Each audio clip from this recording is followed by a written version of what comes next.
weeks ago, I introduced the Stoic philosopher Musonius Rufus, lesser known nowadays, but considered one of the most important of the Roman Stoics. He lived in the 1st century and was the teacher of Epictetus, who would go on to be the source of Stoicism for the major Stoic philosophers, most major of all, Marcus Aurelius the Emperor. So Musonius is the thought behind it all, and Epictetus's work, in fact, reflects very strongly the teachings of his master Musonius. Musonius's works have recently become available to us again in English.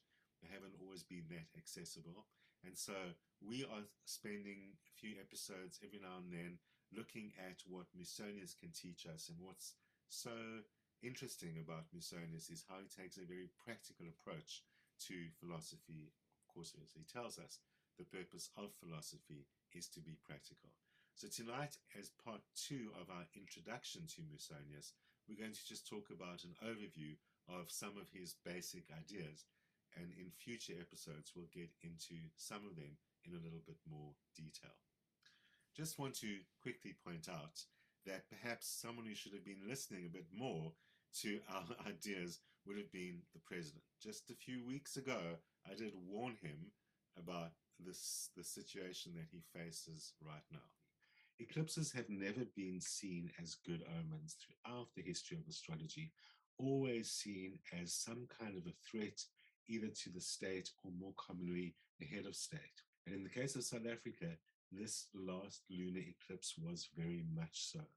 This moon was in Scorpio at the time of the eclipse, and our president is a Scorpio, and he occupies the same little corner of Scorpio that the moon occupied at the time of the eclipse. The important thing about an eclipse, of course, is that it's a shadow.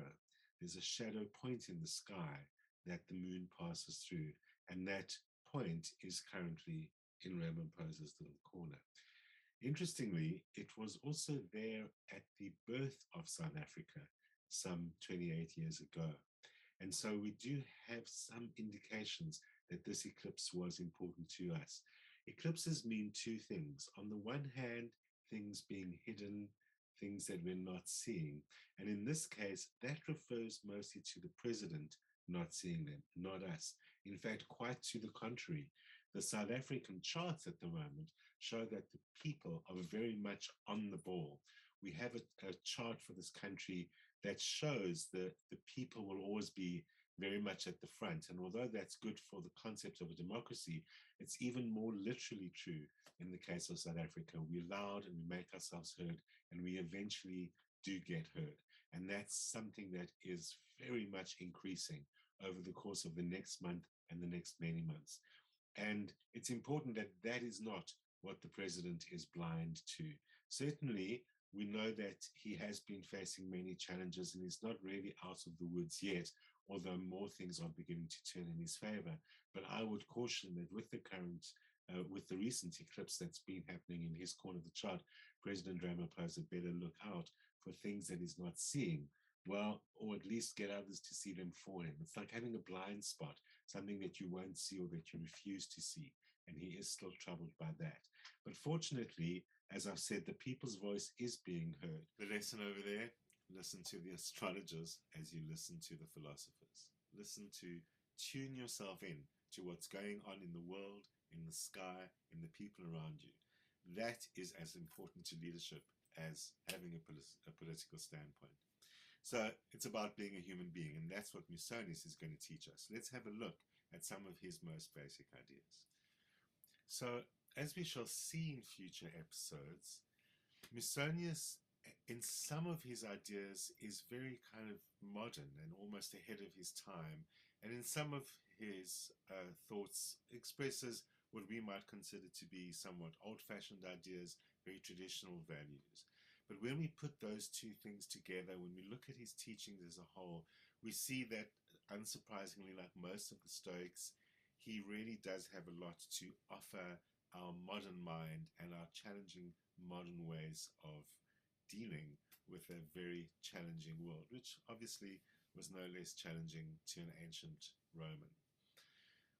when we consider even what is valid about a philosopher, why should we even listen to what a philosopher has to say?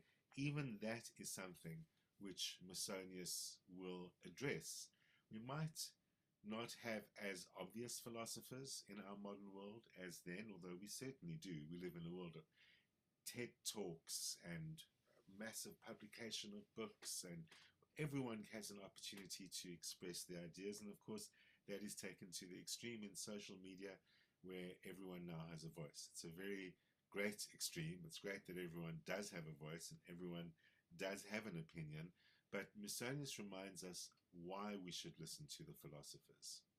He reminds us that by studying philosophy, we develop an idea of good and evil.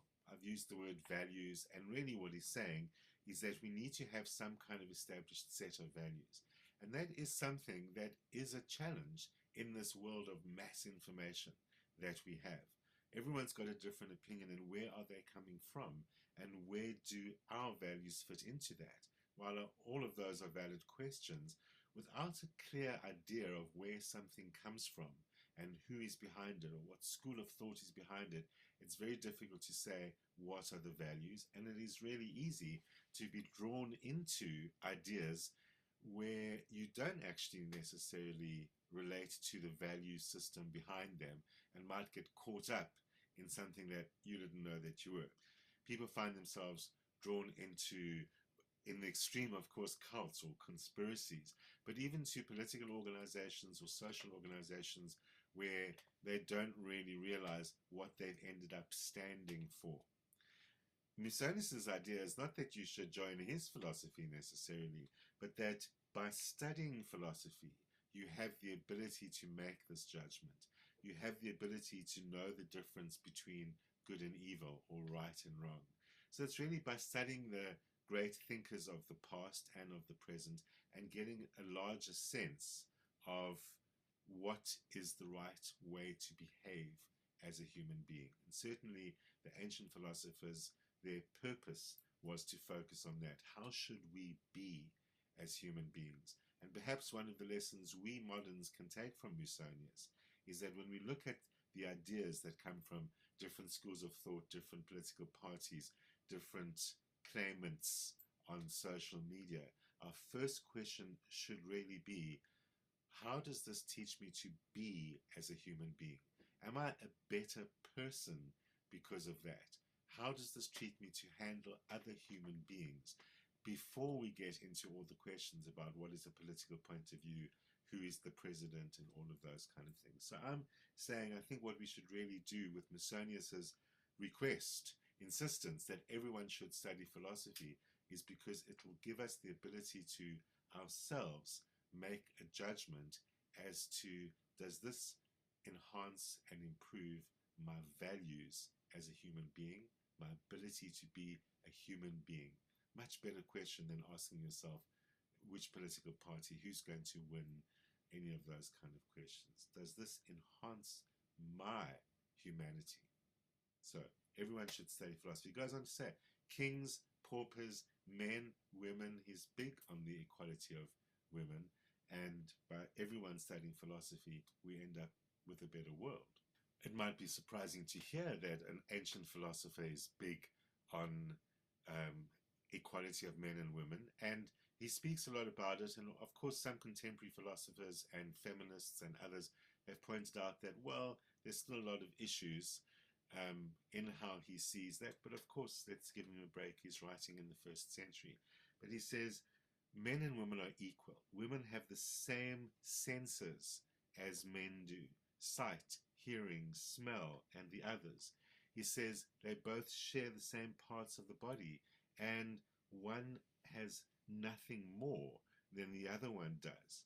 In addition, he says, not just men, but women too have a natural desire for virtue, courage, self-control, and practical action. All natural desires. Rationality is common for both. They both received the gift of reason from God.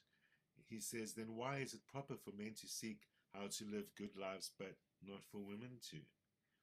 Both women and men should receive the same education because both share the same mental qualities.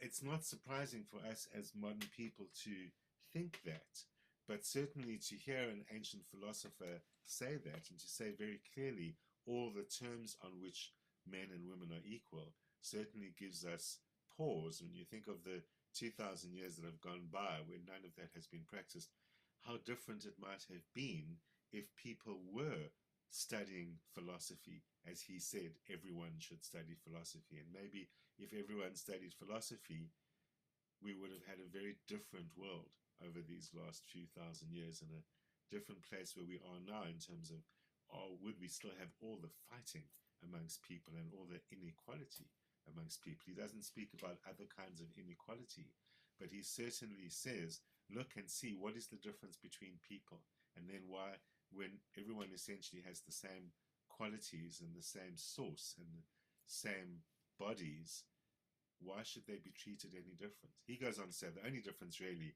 is if they have different strengths, then they can do jobs according to their strength rather than their gender. The other reason why we should all study philosophy and have better judgment and what we should do with it, he says it's important not to overdo it. He says all you need is a simple, straightforward proof. You know, we argue too much and it really remains truer than ever. We have endless arguments that don't reach resolution, and we reach a point of dividedness that cannot be resolved. Musonius says, only get as much proof as necessary. Identify the essential core of a proof of an argument. Focus only on that. You don't have to keep on going for proof after proof after proof after proof. Establish the proof, the essence of the proof, and you can move on with your argument. A very practical point, and his point really is that clarity is essential. Focus on clarity of your argument rather than the weight of your argument, and you'll win the argument. But despite his emphasis on the study of philosophy and therefore like studying the past, he's also very clear that practical is more important than study, than theory. He says practice is at least as important as knowledge itself. Even knowledge of being virtuous. He says, yes, it's important to be virtuous. It's important to seek virtue. But the only way you can achieve that is through the practice of virtue, not just the study of virtue. It's a very important point, as obvious as it sounds, and it applies to many things. But I think the lesson that we really want to take from Musonius is that it applies to things which seem abstract, but they are so important because they are human qualities. If you want to be a good human being, you must practice being a good human being because everything requires practice. Nothing can be achieved without practice. He says, even though as human beings we have an innate goodness and a kind of innate need to be virtuous, it is still not achieved without practice. And of course it reminds us of how important it is to bring up children to do the right thing. You can't leave a child to bring itself up and trust on the innate goodness of human beings. So he says, so how do you think you're going to become virtuous? By just knowing that virtue is a good quality. You've got to practice it all the time. And that applies to all the other qualities we consider good qualities. He says, while it's not possible to do anything really well unless application of it is in harmony with theory, in the end, though, practice is more important than theory. Goes without saying, but important to think about that in terms of those human qualities that the philosophers teach us to aspire to. He also addresses the issue that life is hard and life is full of hardship. And he, in dealing with it, he implies that he's talking about people always complain that life is hard. People always complain that I can't do X, Y, Z, I can't achieve that because it's so hard, because life is throwing all these curveballs at me and I've got to toil away. And he says, funny that, because people work very hard to make a lot of money. And people work very hard to achieve fame and reputation. And he says, in that situation, they're willing to do almost anything to achieve that goal. So they're willing to engage with any kind of hardship in order to achieve that goal. And yet, when it comes to the ordinary stuff of life that just has to be done, whether it's an achievement like money or not, suddenly the hardship is too hard, and we complain that it's hard. We don't complain about the hardship that's required in order to become famous, but we do complain about the hardship that's required in order to achieve simple basic things. Not to undermine that life is hard, because he agrees that it is, but he says it's not relevant that life is hard. In the end, it's the toil of dealing with hardship that helps us achieve whatever it is. So he says rather look at the fact that it's ordinary that life is hard. That is the mechanism by which we achieve anything. So stop complaining.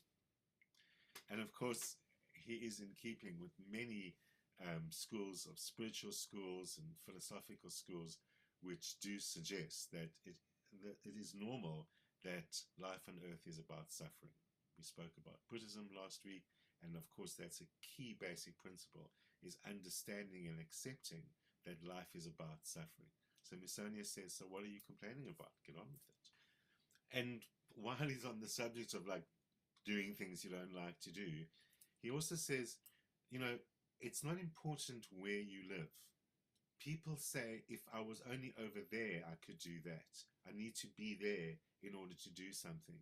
And he says, where you are is of no importance. It's the practice of virtue that's important, and that is true wherever you are.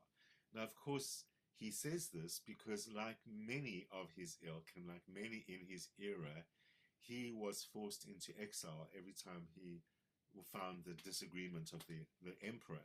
Musonius was exiled 3 times in his life. So he was very accustomed to being uprooted and moved around, and uprooted and moved around. So he speaks from experience, and of course he is really speaking about exile. But the important point that he makes is that we use these other kind of excuses in order to excuse not being our fully best humans. I'm forced into exile, I'm not in my best place, I'm forced to live under these conditions. He says those things are not important. The conditions under which you live is not important. You can practice virtue wherever you are. And once you understand that, he's saying you are your own home. It doesn't matter where you physically find yourself. Practice virtue wherever you are, and you at home as a human being. It's a very powerful thought, especially when we extend it to the idea of stop using externals as an excuse. You remain you. You remain able to practice virtue, be a good human wherever you are. Then those externals stop mattering. A powerful point that he makes, though, on the subject of exile is he says it's the fear of exile that causes harm, not the exile itself.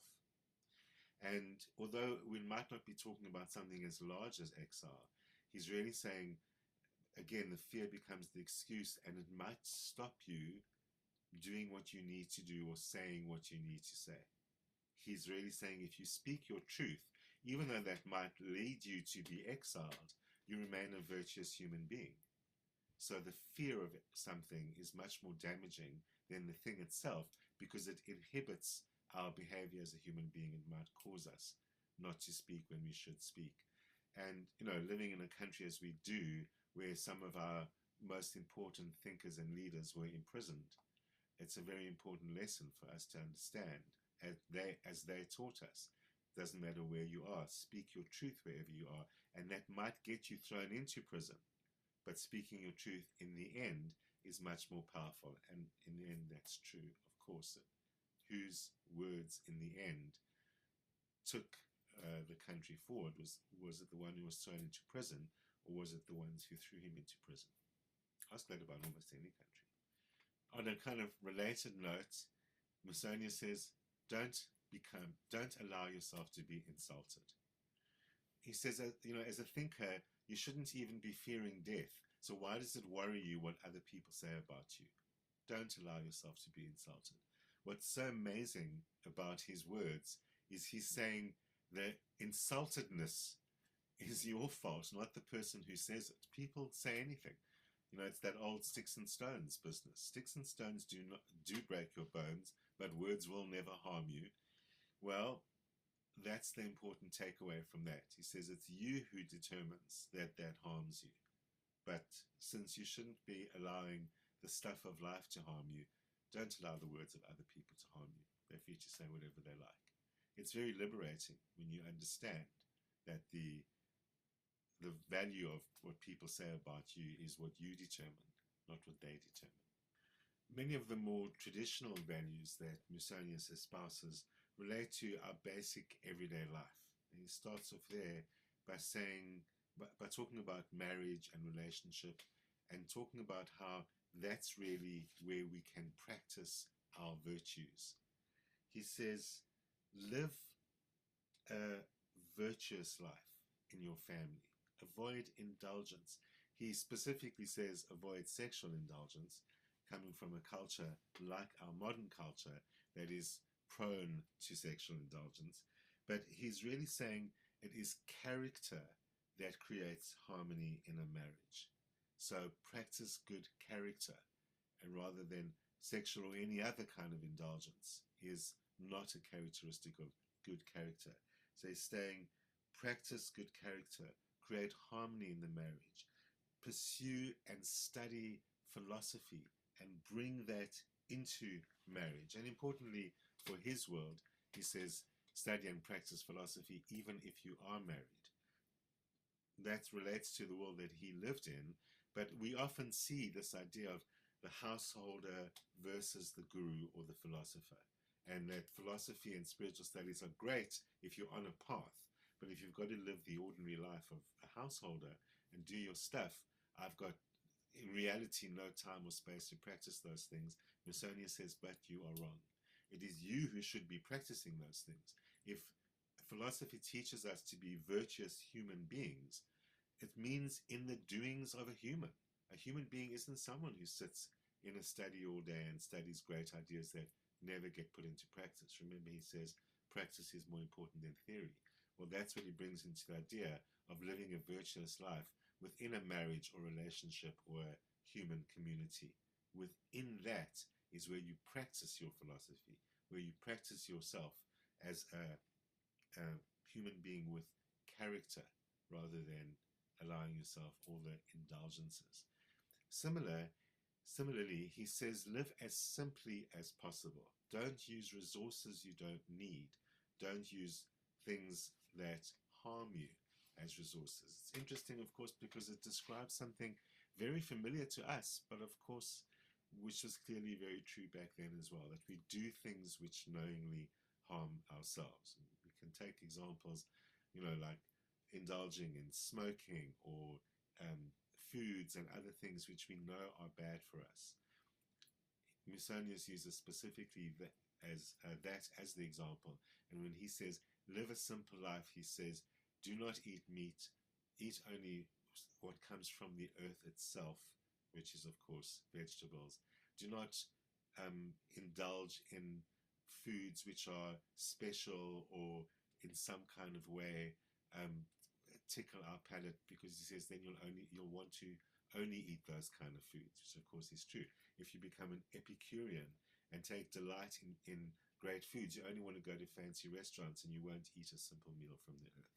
So he says, live simply, eat what the earth gives you. Keep yourself groomed and clean, but for health, not for vanity. Do what you need to do for your benefit to you as a human being, not because it's for other people in any kind of a way. And finally, he says, by the time you get old, that's the most important. You can't eat those kind of foods. You can't indulge in those kind of practices. You can't rush off to fancy restaurants, sexual indulgence, go wherever you want when you are in the stage of life of old age. So he says, if you've always been living according to nature, simply, virtuously, there's nothing more that you need for your own age, your old age. You've graduated.